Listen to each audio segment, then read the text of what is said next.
Dando sequência na nossa aula síncrona. Olá pessoal, tudo bem?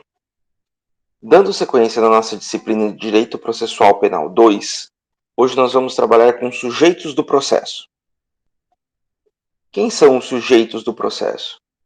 Os sujeitos do processo são aquelas partes, aquelas pessoas, aqueles indivíduos que vão trabalhar e vão participar de forma ativa desse processo, dessa relação jurídica criminal que se estabelece a partir da denúncia e a citação.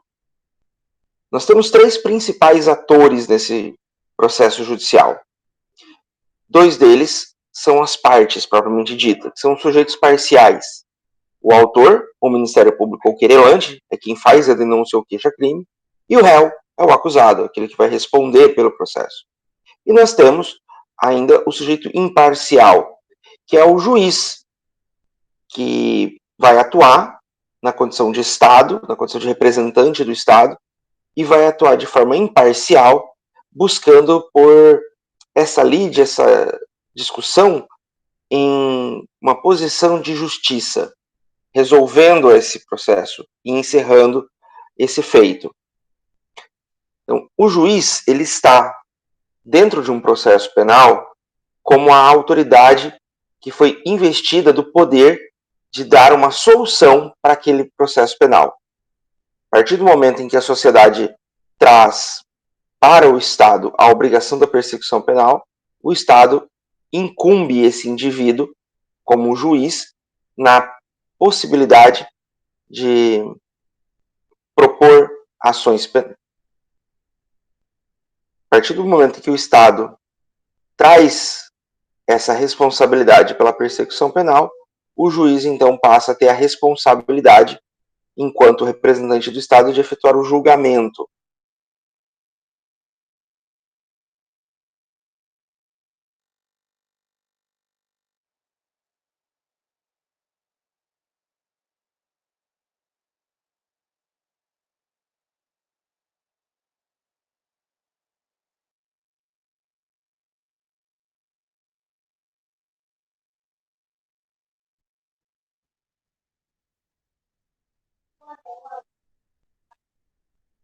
Para que o juiz possa exercer essa prestação jurisdicional, são necessários alguns pressupostos. Um deles é a investidura. O juiz necessariamente ele será alguém investido de poder pelo Estado. Em regra, ele vai ser também um servidor efetivo, um servidor concursado do Estado. Há uma observação a ser feita quanto ao juiz leigo, que é um servidor também de responsabilidade do Estado, mas não aprovado em concurso, mas sim num seletivo, numa contratação. Ele passa a ter um caráter precário e ele é outorgado a tomar algumas decisões, a conduzir um processo até certo ponto. Ele não pode sentenciar, ele não pode dar encerramento ao processo e ele não pode julgar de forma definitiva. O que ele pode fazer é conduzir algumas partes do processo e sugerir um resultado através de uma sentença que só vai ter validade a partir do momento em que o juiz togado, esse juiz concursado, efetivamente ratificar essa sentença, confirmar essa sentença. O juiz leigo é uma figura que está presente especificamente no procedimento sumaríssimo, nos juizados especiais. Ele não tem espaço nos demais procedimentos penais. Também é pressuposto para o exercício da função jurisdicional a capacidade técnica, física e mental.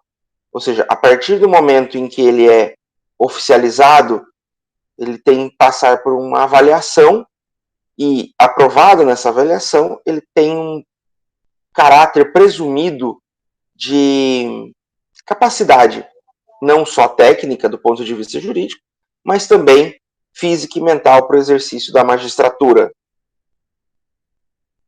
Por fim, outro pressuposto é o da imparcialidade. Na posição de juiz, ele precisa se desvincular e se separar de qualquer interesse que ele possa ter.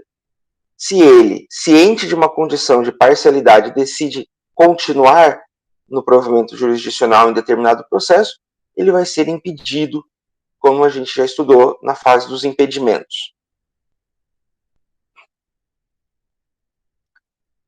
A Constituição brasileira também estabeleceu uma questão chamada do juízo natural. O juízo natural é aquele juiz competente, não o indivíduo propriamente dito, mas a figura do juiz, da autoridade, que é competente e responsável pela condução daquele processo.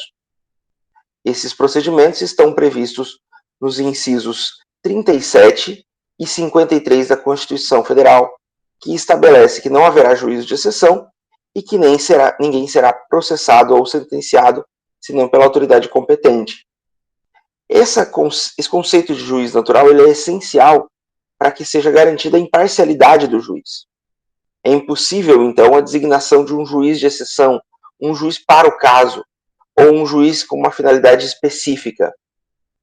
O único momento em que se cria um juízo específico, mas ele é pré-constituído, é o juízo do júri, em que eles se arrogam, o Estado concede a um grupo de pessoas, de cidadãos comuns, o poder de julgar.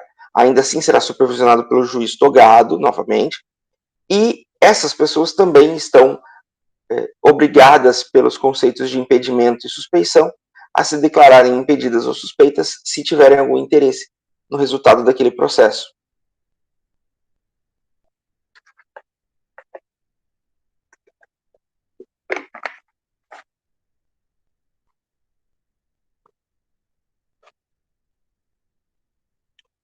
Para que possa exercer a sua atribuição, o seu munus, de uma forma completa, dentro de direitos e deveres, foram estabelecidas prerrogativas e deveres e limitações para a atuação do juiz. Existem 3 principais prerrogativas. A primeira é a vitaliciedade. O juiz não vai perder o seu cargo, sua função de juiz, senão por sentença judicial transitada em julgado. Mesmo assim, se ele for afastado ou se ele for punido administrativamente, ele não perde o seu cargo de juiz, sendo aposentado compulsoriamente. E ele não pode perder a função de juiz por mera liberalidade, nem do Tribunal de Justiça, nem de qualquer autoridade estatal. Entretanto, é bom lembrar que a posição dele de juiz tem um limite obrigatório para todos, que é a aposentadoria compulsória aos 70 anos. O juiz também possui a prerrogativa da inamovibilidade. Ele não pode ser movido de comarca ou de vara sem que seja por sua própria vontade, no caso das promoções e remoções, ou ainda no interesse público. Para que haja a movimentação por interesse público, ele tem que ser declarado por maioria absoluta do respectivo tribunal, Tribunal de Justiça, Tribunal Federal, ou ainda pelo Conselho Nacional de Justiça, assegurado o devido processo legal, o contraditório e, acima de tudo, a ampla defesa. Além disso, a decisão tem que ser completamente justificável. Por fim, é prerrogativa do magistrado a irredutibilidade de vencimentos. Não haverá nenhum tipo de redução ou minoração dos vencimentos, dos salários do magistrado. Isso é garantido também constitucionalmente. A ideia dessas 3 prerrogativas, acima de tudo, é garantir a isenção e a imparcialidade do magistrado, não permitindo que ele possa sofrer pressões políticas ou administrativas de qualquer forma. Então, o juiz passa a ter autonomia para trabalhar e liberdade para trabalhar. Também, para garantir o correto exercício da magistratura, foram estabelecidas as vedações para o magistério do judiciário. O primeiro deles é que ele não pode, nem em disponibilidade, acumular outro cargo ou função. Se o juiz quiser atuar em outra função, como é o caso de juízes que assumem cargos públicos, sejam eles eletivos, ou por indicação, por nomeação, ele tem que se exonerar do cargo de juiz. É o caso, por exemplo, do juiz Sérgio Moro, agora ex-juiz, que foi obrigado a se exonerar do cargo para assumir a vaga de ministro de Estado. A única exceção é o magistério. O juiz pode continuar juiz e ser professor. já que o cargo de magistério, o cargo de professor, é uma acumulação lícita, genérica para qualquer função que está prevista na Constituição Federal. Também não pode o juiz, a qualquer título, a qualquer situação, receber custas ou participação em processo. Ele não pode receber pecúnia, dinheiro, em nenhuma espécie, oriundo de um processo. Ele também não pode nem se dedicar à atividade político-partidária, nem ser filiado a partido político. Também não pode receber auxílios, contribuições, ajudas de custo ou qualquer tipo de benefício financeiro de nenhuma entidade pública ou privada, salvo as exceções já previstas, principalmente com relação a prolabore pelo exercício do magistério em caso de cursos internos ou ainda diárias ou ajuda de custos para mudanças e viagens. Oi, filha, papai tá gravando aula. Tô gravando aula, depois eu não vou editar essa aula. Vai lá pra dentro, papai tá gravando. É, né? Jesus. Tá mostrando o cofrinho.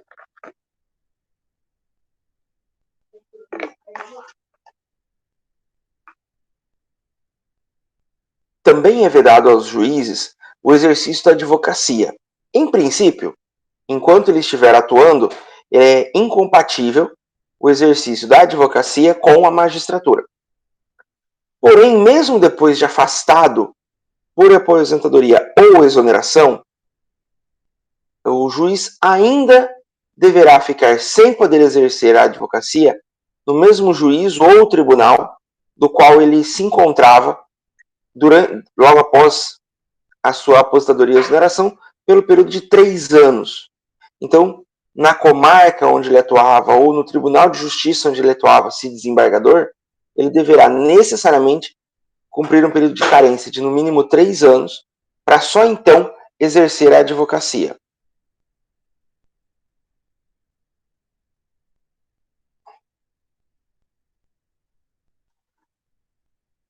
O juiz, ele é, acima de tudo, o representante do Estado para o julgamento da lei. Ele deve se portar e comportar com essa condição. Ele precisa ser extremamente imparcial e correto. O objetivo da magistratura é, acima de tudo, a pacificação social, resolvendo problemas e lides que são levados ao seu conhecimento pelas outras partes do processo. O segundo partícipe desse processo é o Ministério Público. O Ministério Público está previsto constitucionalmente como instituição essencial à função jurisdicional, ou seja, é obrigatória a existência do Ministério Público como exercício do pleno Estado de Direito. Também é privativo do Ministério Público a propositura, a apresentação de denúncia nas ações penais públicas de qualquer termo. Claro que há ressalva da ação penal privada subsidiária da pública, no qual é titularidade exclusiva do Ministério Público, mas por diversos motivos, entre eles a desídia do próprio membro do Ministério Público, essa denúncia não é oferecida. E o ofendido ou seus descendentes, os seus herdeiros, o fazem. Mesmo assim, a competência originária era do Ministério Público. O Ministério Público, conforme o artigo 257 do Código de Processo Penal, ele não só tem a prerrogativa de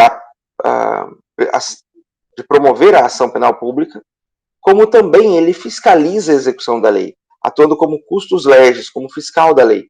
Nessa posição de custos legis, o Ministério Público tem, acima de tudo, que conferir e avaliar se determinadas circunstâncias estão sendo devidamente cumpridas, como, por exemplo, a participação de menores em processo, a participação de inimputáveis, etc. A Constituição Federal equiparou a função do Ministério Público com a da magistratura. Então, as garantias e vedações são as mesmas que atendem ao magistrado. Também existem alguns princípios institucionais, porque o Ministério Público é uma instituição pública, estatal, composta por vários dos seus membros, que são os promotores de justiça. E tem alguns princípios que vinculam A instituição Ministério Público. Primeiro é a unidade. Não há a possibilidade de se discutir ou de se mencionar que determinado sujeito, determinado promotor público, o João, doutor promotor público, ele tenha essa competência ou prerrogativa ou qualquer uma das questões judiciais. É o Ministério Público, especificamente naquele ato representado por um indivíduo que é o promotor. Então, não há possibilidade do Ministério Público ser desvinculado. As ações tomadas por um promotor são presumidamente ratificadas pelos demais que o seguem. Mas isso não se estende para instituições diferentes. Então, cada Ministério Público de cada estado é uma instituição, assim como o Ministério Público Federal é uma instituição diversa. Também é princípio institucional a indivisibilidade. Corolário da unidade, o Ministério Público ele pode substituir os seus membros, seja de forma temporária, seja de forma permanente, sem que haja prejuízo para o processo. O novo responsável assume o feito no estado em que ele está.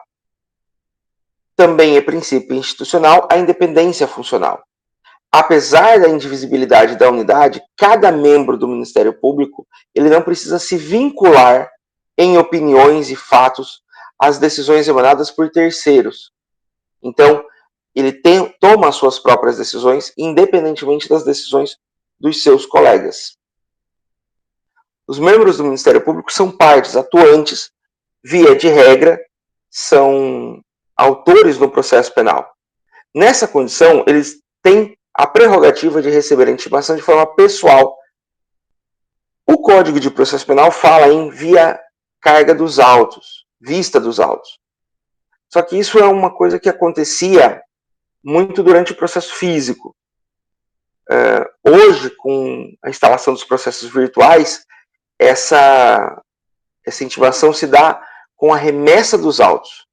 Os autos são remetidos virtualmente, eletronicamente, e a partir dali eles têm um prazo para serem recebidos no Ministério Público. Ultrapassado esse prazo, começa-se a contagem de prazo imediatamente, tendo a sua recepção automática. Então não há possibilidade de intimação de promotores ou procuradores pela imprensa ou por oficial de justiça, mas sim pela remessa eletrônica dos autos que o acompanham. Já o acusado é mais uma dessas partes, que é uma parte quase que acessória, já que quando ele funciona como querelante nas ações penais privadas, ele substitui a figura do Ministério Público que nós acabamos de falar. Quando se tratar de uma ação penal pública, ele vai apenas como partícipe, como interessado nesse feito, mas ele não participa como parte, já que a titularidade é do Ministério Público. Nesses casos, o acusado ele é tido só como um sujeito passivo, ele é a vítima. Nossa, do que eu tô falando?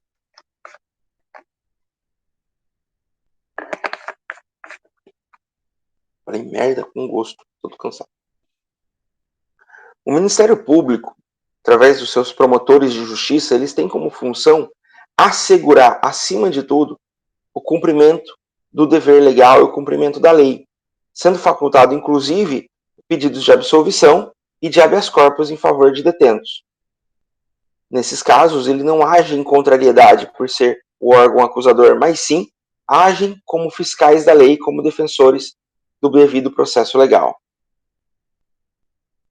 A próxima parte que nós vamos conversar é sobre o acusado. O acusado é o réu. É aquele que está sendo, a quem está sendo imputado uma conduta ilícita e que vai estar suscetível ao processo penal.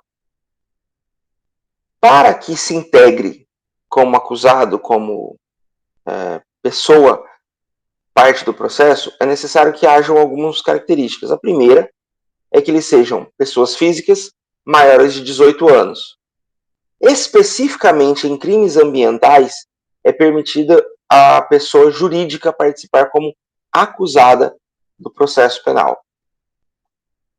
Por outro lado, não podem ser acusados criminalmente entes inanimados, objetos em si, animais e os falecidos. Também não podem ser acusados criminalmente os menores de 18 anos. Nesse caso, a idade vai ser determinada pela data do fato. Também não pode ser acusado criminalmente pessoas que gozam de imunidade parlamentar ou imunidade diplomática no limite da sua imunidade. É importante que a gente coloque aqui que não estamos falando de inimputabilidade. Nesse caso, na inimputabilidade, que é o caso, por exemplo, dos doentes mentais, o que vai acontecer é o devido processo legal acompanhado por tutor ou curador e eventual suspensão da pena para restabelecimento, ou do processo, para restabelecimento do réu. Então, ele pode figurar no polo passivo de uma ação criminal como acusado, mas não pode ser punido. Já os entes inanimados, os animais, os mortos, os menores de 18 anos e os imunes parlamentar ou diplomaticamente, eles não podem figurar. Se for uma dessas pessoas e provado esse fato, o processo é extinto sem julgamento de mérito, devendo ser remetido para o quem de direito, no caso da imunidade parlamentar e diplomática, para suas representações, e dos menores de 18 para a vara civil competente. É importante que haja a certeza do acusado. O que a gente fala quando se manifesta com certeza do acusado não é necessariamente a questão da autoria, mas é preciso que a ação penal identifique claramente quem será o réu que está sendo acusado. Então é preciso saber exatamente quem é que está sendo acusado daquele processo, daquele fato. Não é possível uma denúncia com o réu em aberto. Alguém assim, assim, assado. Até porque é necessário que possa ser identificado e citado esse réu, já que sem a citação o processo não se forma. Em princípio, o que se busca, claro, é a identificação completa, com nome, documentos e endereço. Não sendo possível a identificação nominal, não há impedimento do exercício da ação penal, nem mesmo o retardamento, desde que a identidade física do imputado seja plenamente assegurada. É o caso, por exemplo, de alguém que, dando nome falso ou se negando a dar qualquer prestar informações sobre sua qualificação, mas está preso. Então, o Ministério Público pode, através de sinais, de situações do próprio processo e de sinais identificatórios, apontar quem é o acusado e determinar a sua citação. Durante o curso do processo, a qualquer tempo, inclusive após a sentença, é possível que seja feito a qualificação completa do acusado. Se descobrir por algum motivo, por qualquer motivo, que haja uma qualificação, ele vai ser trazido ao feito, não se discutindo, então, qualquer prejuízo aos atos que já aconteceram.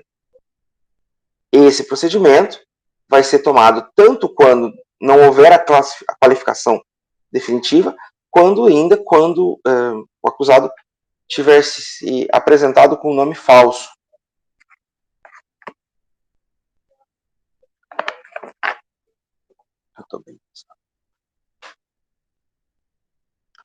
Vários são os direitos e deveres do acusado.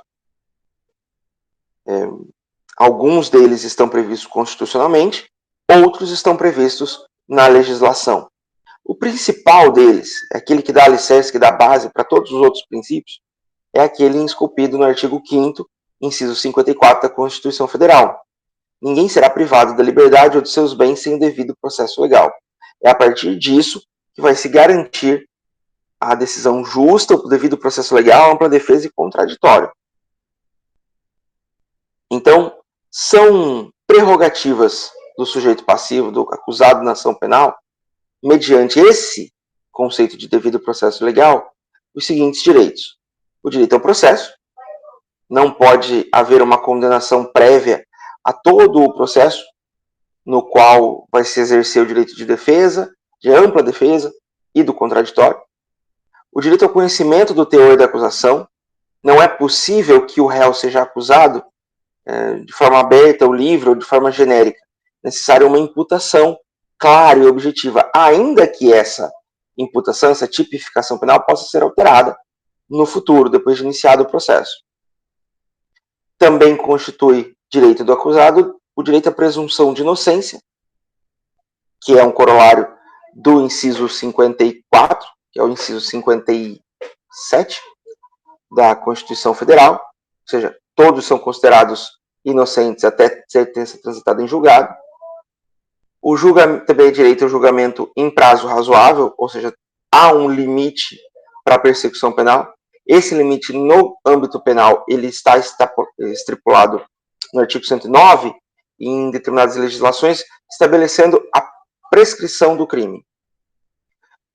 O direito ao contraditório e ampla defesa, que engloba toda a produção de provas, tudo que ele possa utilizar como armas e como defesa. O direito de não ser processado sem base, com base em prova ilícita, ou seja, será excluído do processo qualquer prova que seja ilícita. O juízo natural, que nós já falamos brevemente antes. O direito ao silêncio, que faz parte do interrogatório do acusado, que ele pode permanecer em silêncio, esse silêncio não será entendido nem como confissão, nem como prejuízo a ele. O direito de não ser preso, salvo em flagrante delito, ou ainda por decisão escrita e fundamentada do juízo, ou seja, não pode haver uma prisão arbitrária sem que haja um motivo claro, seja flagrante delito ou seja ordem judicial. O direito de recurso, podendo recorrer na forma da lei até a última instância, lhe for atribuído. Porém, também existem deveres que são estipulados que, caso não sejam observados, vão ter consequências jurídicas. O primeiro deles é o dever de comparecimento aos atos processuais quando for necessária a sua presença. Devidamente intimado e não comparecendo, pode ser determinada a sua condução coercitiva. O dever de responder com a verdade em relação à identidade e antecedentes. Ainda que, durante o interrogatório, o réu possa permanecer calado ou ainda falsear a verdade no tocante ao mérito, aos fatos, à essência do processo, no que diz respeito à sua qualificação, identificação e seus antecedentes criminais, ele não pode nem se eximir e nem mentir sobre essa qualificação. E também ele tem o dever de cumprir fielmente eventuais medidas cautelares diversas da prisão que tenham sido impostas. O descumprimento dessas obrigações pode, se o juiz entender assim pertinente, o retorno dessa prisão ou a prisão do executado, do acusado. Já o defensor, ele faz parte do processo, do devido processo legal. Tanto a Constituição quanto o Código de Processo Penal, eles determinam que todo acusado será submetido ao devido processo legal, ampla defesa e contraditório, estes executados com defesa técnica por profissional habilitado. Isso significa que é obrigatória a presença de um defensor, de um advogado, de alguém que trabalhe pela defesa do réu. Assim está previsto no artigo 261 do Código de Processo Penal.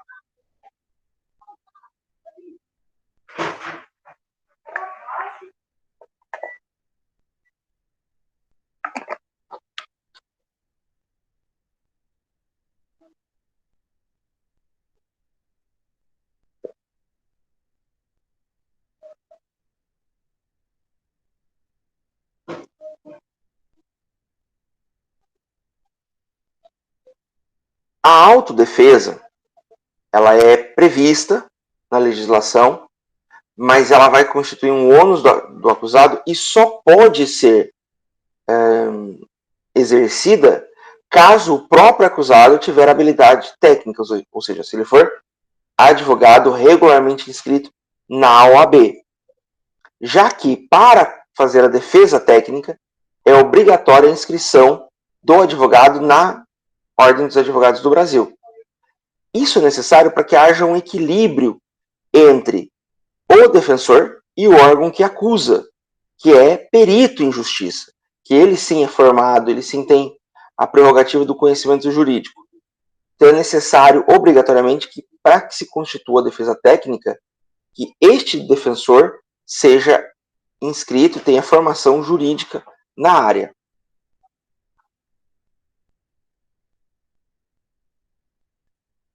Além disso, não há que se falar só em participação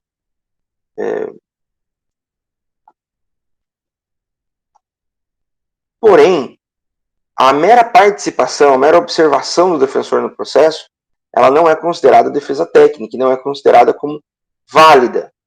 É necessário que atinja um mínimo de eficiência, um mínimo de qualidade, um mínimo de esforço a ser realizado pelo defensor. Caso o juiz entenda que esse defensor não está atuando nessa conformidade, ele pode determinar a destituição do advogado, seja ele constituído ou dativo, cabendo ainda, no caso da Defensoria Pública, a informação ao órgão superior do defensor, da Defensoria Pública, para apuração de falta funcional. Então ele vai justificar porque ele entende que não há defesa técnica, que essa defesa não está sendo atuada a contento.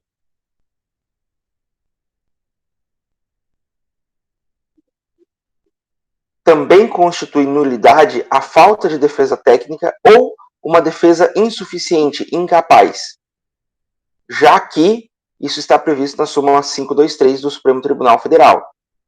Então, a falta de defesa, segundo a súmula 523, constitui nulidade absoluta. Qualquer ato realizado sem o defensor do réu é nulo de pleno direito, não podendo ser ratificado, mesmo que conduza a um eventual benefício do réu. Já a defesa insuficiente, a defesa fraca, a defesa não capaz, ela só vai ser considerada nula se houver prejuízo ao réu. Então, a falta de nomeação de defensores, caso necessária, causa nulidade absoluta. A nomeação de um defensor que não atua e que não é bom causa nulidade relativa, só sendo arguida se houver prejuízo ao réu. Existem 4 formas para a atuação como defensor. A primeira e mais comum é o defensor constituído. É aquele que o próprio acusado procura para auxiliar em defesa. Ele precisa ser advogado regularmente inscrito na OAB e é a regra do processo penal. Em tese, a partir do momento em que está sendo processado, o acusado deve buscar uma defesa, buscar um advogado para apresentar a sua defesa. Também, por ser a base, por ser da escolha do acusado, havendo a desconstituição ou a revogação do mandato, a renúncia ao mandato do advogado constituído, é necessário que o juiz intime o réu pessoalmente para que em determinado prazo constitua outro advogado que seja da sua confiança. Somente depois disso, se não o fizer, ou se disser que não tem condições, aí o juiz pode nomear um defensor dativo, ou ainda encaminhar os autos à Defensoria Pública.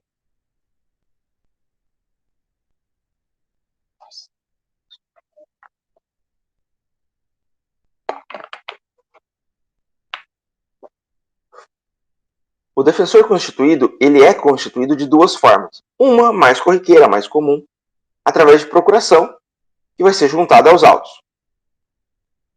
A segunda é no momento do interrogatório, o acusado indicar um defensor, um advogado, o que ocasionalmente vai dispensar a juntada de instrumento de mandato. A indicação verbal no interrogatório permite. O problema é que o artigo 266 do CPP não se atentou para as mudanças que ocorreram com o Código de Processo Penal a partir de 2008. Nesses casos,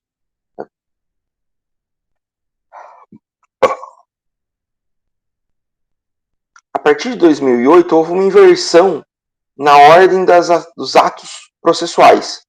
Essa inversão fez com que o interrogatório do réu, que é esse interrogatório que a gente fala, que poderia ter a indicação do advogado, ele é o último ato da instrução. Com isso, teria que passar toda a instrução sem defensor, o que é ilegal.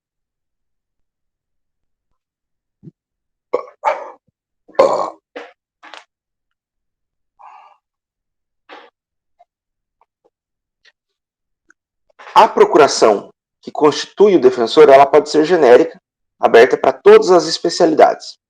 Mas existem 3 pontos específicos em que a procuração precisa ser clara, tem poderes especiais. Para aceitar o perdão do ofendido, que é ato personalíssimo, e em tese não poderia ser feito por mais ninguém a não ser o próprio réu, para arguir suspeição do juiz e para arguir falsidade de documento. Nesses 2 casos é necessária a procuração com poderes especiais, porque ele vai pôr em xeque alguma coisa que pode eventualmente se desenrolar para uma ação de danos morais ou ainda uma ação de difamação. Já o defensor dativo é aquele que é representante do acusado caso o réu não constitua um defensor constituído durante o prazo necessário, durante o prazo que lhe é conferido, ou ainda que ele, caso não tenha recursos, não tenha condições financeiras. A Constituição Federal criou a ideia do defensor dativo para que justamente o réu não possa ficar desguarnecido de defesa técnica. Também pode ser nomeada a defensoria dativa na ausência do defensor público ou quando, em se tratando de litisconsórcio passivo, as teses defensivas são diferentes e um deles já é defendido pela defensoria pública. Por conta de conflito de interesses, deve ser nomeado, então, um defensor dativo. Vale destacar uma questão bem relevante. Caso o acusado diga não ter condições financeiras para suportar os honorários advocatícios e provar isso, vai ser nomeado um defensor dativo, ou onde houver um defensor público. Caso a nomeação de defensor dativo tenha se dado por desídia do advogado que foi destituído ou por renúncia ao mandado, e a falta da movimentação do acusado em constituir um novo advogado, nestes casos, o juiz pode e deve arbitrar honorários advocatícios que serão pagos pelo acusado. Como o acusado originalmente disse ter condições e não nomeou alguém para defender os seus interesses, ele vai arcar com essas condições. O defensor dativo, ele vai se incumbir de todos os atos do processo. Tudo aquilo que seja de defesa do acusado, limitados, claro, às suas esferas de atribuição. O exercício da defensoria dativa é intransferível, ele não pode subestabelecer. A própria nomeação do dativo, por outro lado, não impede que o acusado, a qualquer tempo, quando decidir, constitua um advogado. Nesses casos, o advogado constituído vai receber o processo no feito em que ele está. E o advogado dativo vai ter a sua nomeação suspensa, sendo atribuído a ele honorários relativos e compatíveis com os atos que praticou. Não é possível ao defensor dativo recusar a nomeação como dativo, salvo por motivo justo. Quais são os motivos justos? Quando o advogado está impedido de exercer a advocacia por qualquer motivo, quando ele for procurador constituído por parte contrária, ou ainda que tenha algum tipo de relação, interesse processual ou profissional atual com a parte contrária, Ministério Público ou querelante, quando tiver necessidade de se ausentar do juízo para atender outro mandado já outorgado, ou ainda para defender interesses próprios inadiáveis, quando ele já tiver manifestado por escrito opinião contrária à tese defensiva do réu, ou quando houver dado à parte contrária algum parecer escrito sobre aquela situação. Porém, apesar de não ser previsto legalmente, é possível a solicitação para exclusão, para não comparecimento como defensor dativo, por motivos pessoais, de foro íntimo, é quando ele não se sente confortável com a atuação. A Defensoria Pública é semelhante à Defensoria Dativa. Ela atende aos necessitados que precisam de defesa técnica. Diferentemente da Defensoria Dativa, que pode ser nomeada para pessoas com condições financeiras, a Defensoria Pública só vai atuar nos casos em que a pessoa for pobre, for financeiramente prejudicada. Foi criada pela Constituição Federal, no seu artigo 74, que institui a Defensoria Pública como função jurisdicional essencial ao Estado. Também é uma estrutura estatal, mas goza de independência funcional. É preciso que o defensor público tenha autonomia e independência funcional para atuar, para poder trabalhar. Em alguns estados, a Defensoria Pública é consideravelmente nova, tendo até menos de 5 anos, ainda em processo de formação. Já em determinados estados, como Mato Grosso, ela já é uma instituição consolidada de muito tempo. A Defensoria Pública, ela ainda vai contar com as prerrogativas previstas na Lei 80/94, que concede com prazo em dobro para os prazos processuais e também, como Ministério Público, intimação pessoal via carga dos autos ou hoje remessa eletrônica, não podendo ser considerada válida intimação via Diário da Justiça ou outro meio. O defensor ad hoc, ou defensor substituto, ele atua como um defensor dativo. Mas enquanto o defensor dativo atua em todo o processo, ou pelo menos no que o processo ainda tem a oferecer, o defensor ad hoc atua em determinados atos processuais. Uma audiência, uma defesa, uma alegação final.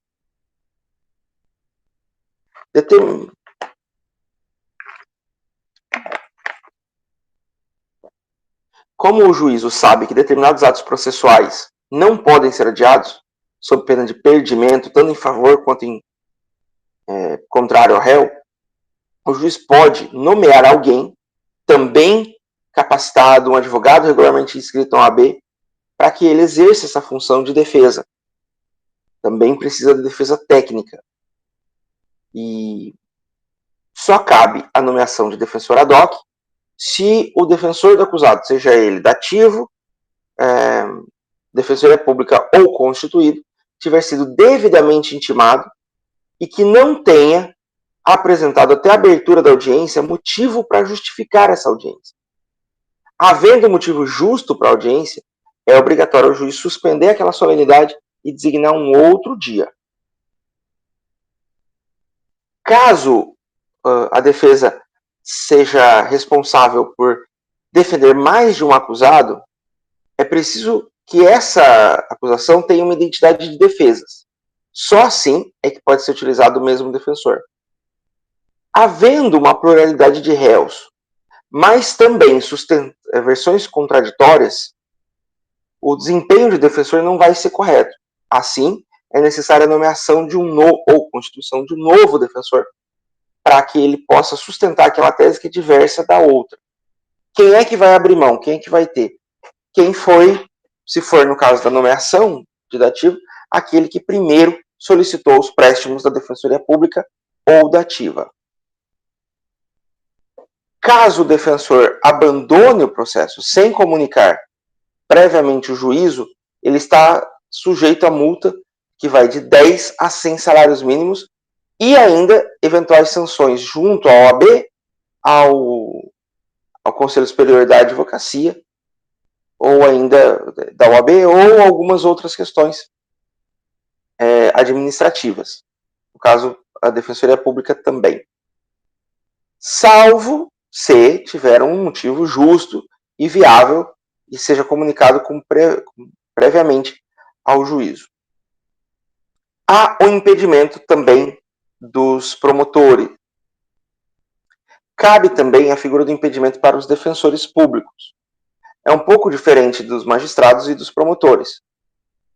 É impedido de atuar como defensor público se ele, como advogado, já atuou anteriormente no mesmo grau de jurisdição, ou ainda o juiz. Agora a gente entra em figuras acessórias, partes que não são figuras essenciais do processo, mas que vão ajudar e vão conduzir esse feito. O primeiro deles é o curador. O curador, ele está na figura penal como representante daquele que não tem capacidade mental após incidente de insanidade mental.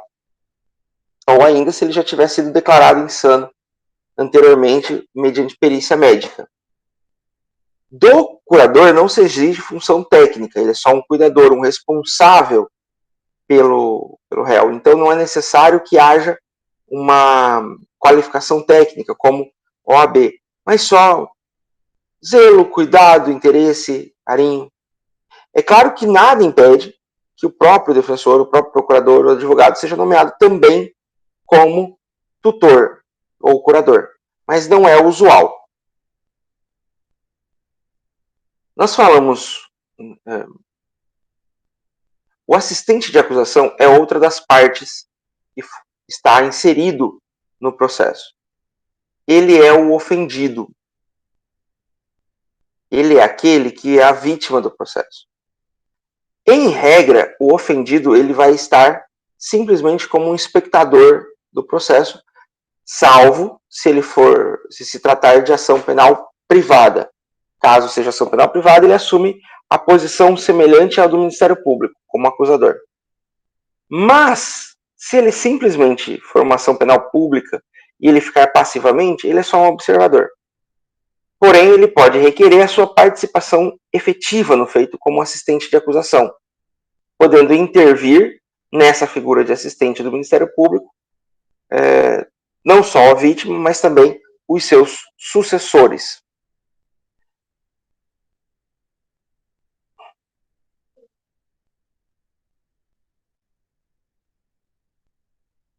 É legítimo para atuar como assistente de acusação o ofendido, o próprio réu, é legítimo para atuar como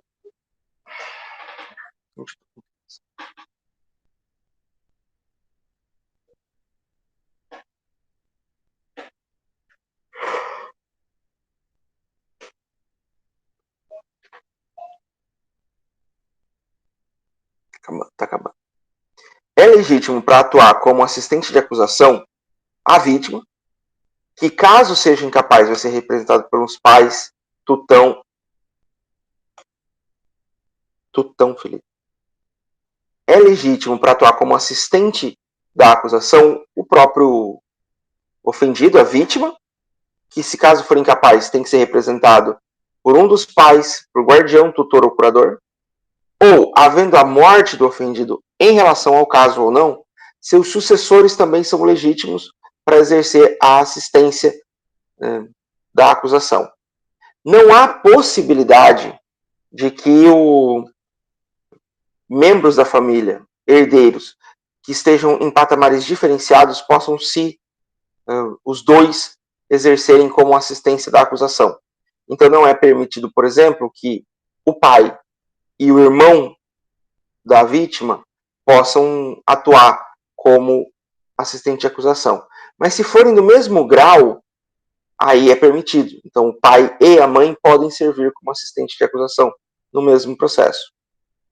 Também não é possível que o corréu, em litisconsórcio passivo, intervenha como assistente do Ministério Público, mesmo se ele tiver sido excluído da ação penal por transação penal.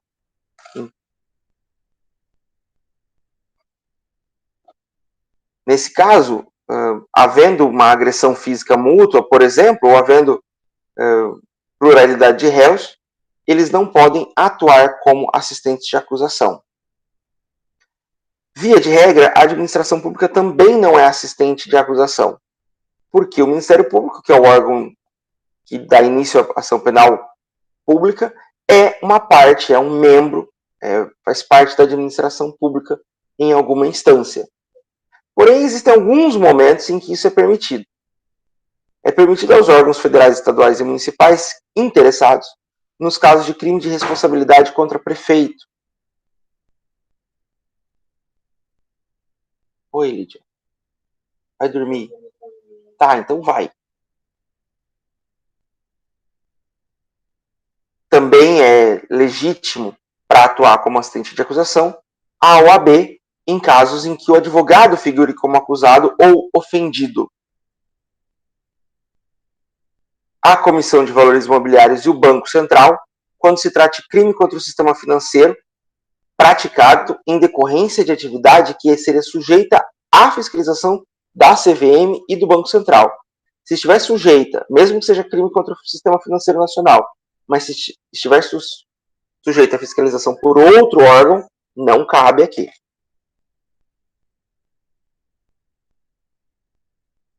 Também é legitimado estados, União e municípios e o Distrito Federal, além das suas entidades e órgãos da administração pública direta e indireta, quando houver processos que envolvam crime contra as relações de consumo e houver interesse nesses fins funcionais do processo.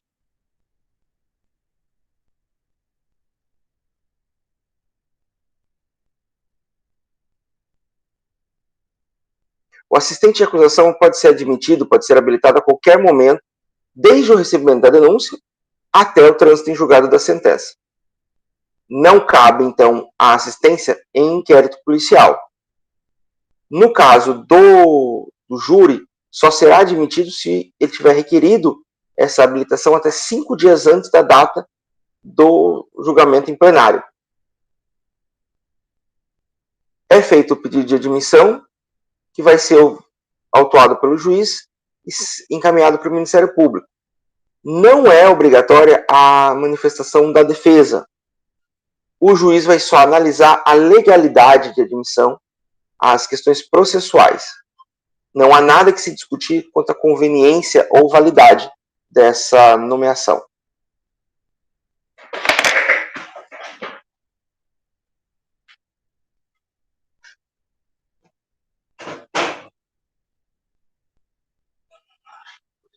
Peritos. Fecha a porta quando você passar, por favor.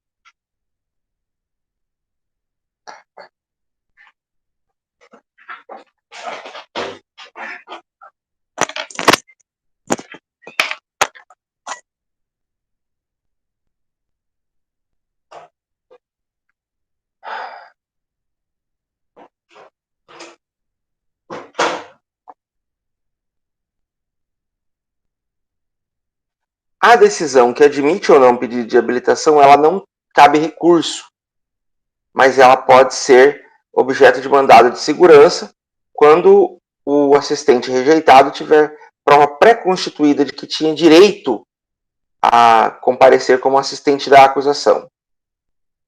Não há possibilidade de retornar o processo em nenhuma instância, nenhuma ocasião, para a atuação do assistente. O assistente recebe o processo no modo que está, a partir do momento que pediu a sua habilitação. A partir daí, ele vai ser notificado ou intimado para participar de todos os atos que acontecerem. Se ele, devidamente notificado, deixar de comparecer a algum ato sem justificativa, aí não há mais a necessidade da intimação do assistente. Há uma lista restrita e taxativa prevista em lei do que o assistente da acusação pode fazer num processo criminal. Ele pode propor meios de prova, sugerindo diligências, perícias, essas questões, cabendo ao juiz se vai acatar ou não. Ele não obriga a produção dessas provas. Também pode fazer perguntas às testemunhas, no caso diretamente, sempre depois do Ministério Público.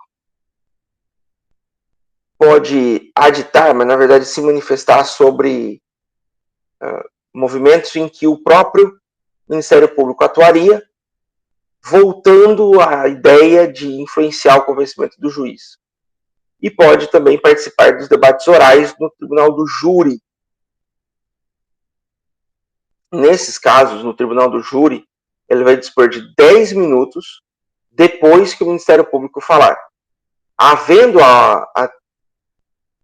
a defesa oral por parte da assistência da acusação, vão se acrescentar mais 10 minutos também no processo, no tempo do defensor.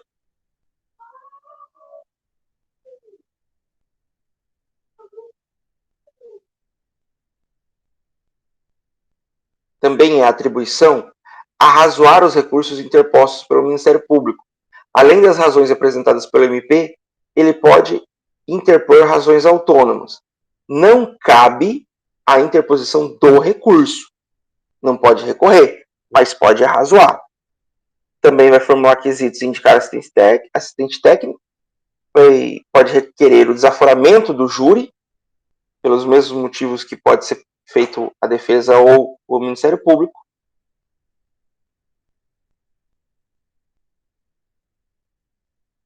Já os auxiliares da justiça, eles também não são sujeitos processuais, mas eles auxiliam o juiz, auxiliam o deslinde da ação processual. Esses órgãos auxiliares podem ser permanentes, que estão em todos os processos, que são fixos, escrivão, oficial de justiça, serventuários, em geral, do judiciário. E os eventuais, aqueles que vão fazer só algumas tarefas específicas.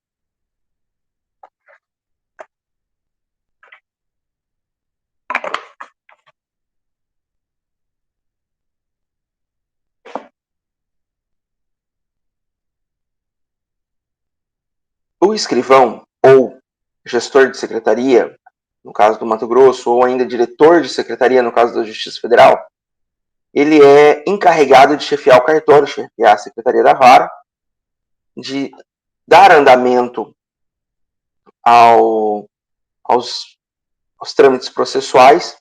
A lei fala até mesmo em participar das audiências e designar escrevente para isso.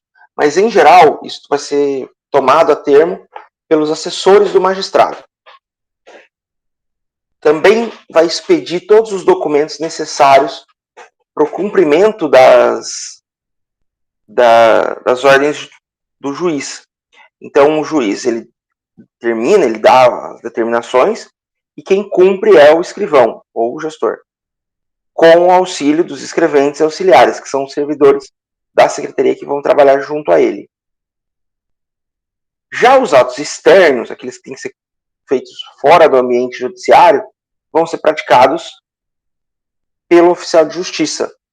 É ele quem leva as intimações, notificações, citações, faz busca e apreensão, faz a prisão, nesse caso, normalmente acompanhado pela polícia, avaliações e demais questões atinentes ao processo. No caso dos serventuários, dos auxiliares que não são permanentes, são temporários, cabe aí os peritos e intérpretes. São aquelas pessoas que vão atuar no processo de uma maneira a auxiliar o deslinde, mas é porque tem uma situação específica, um contato específico. Eles não estão permanentemente vinculados ao processo. O perito, ele não pode revogar, recusar o encargo de perito, salvo se ele tiver alguma justificativa obrigatória e total. Também se estende aos peritos as hipóteses de suspeição dos juízes, mas se o perito estiver sujeito à interdição de direitos, ou seja, qualquer um, por motivo de pena de restrição de direitos, se tiver prestado depoimento no processo ou opinado anteriormente sobre aquela perícia que ele iria fazer, se for analfabeta ou menor de 21 anos.